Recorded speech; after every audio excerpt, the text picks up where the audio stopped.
Hi, my name is Richard Merbler. I'm a certified advanced Rolfer, and we've been talking about the rib cage and the sternum and the spine.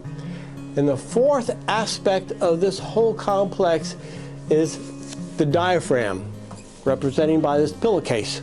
So the diaphragm attaches to the bottom of the rib cage in front, that attaches called the costal arch, and inside your rib cage cavity, the diaphragm will go up to about the fifth rib. It's right about around the nipple line, and then it will begin to come back and attach to the front of the spine and the front of your back,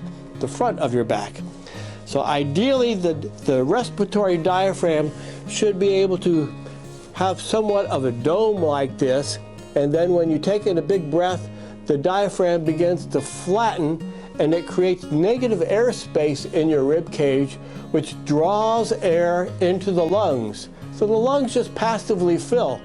And if the diaphragm is not working correctly and the rib cage can't move correctly, then you're going to be short of breath, and you'll notice that all day and all night.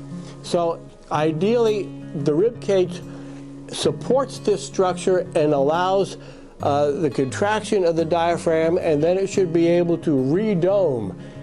Now, one of the aspects, one of the problems that this creates if the diaphragm stays in a somewhat contracted pattern is that there are three major arteries or veins and structures going through holes in the diaphragm. You have your aorta, you have your vena cava, and you have your lymph vessels that are actually go through little hiatus, it's called, a hole in the diaphragm, and goes up to your heart or to the rest of the body.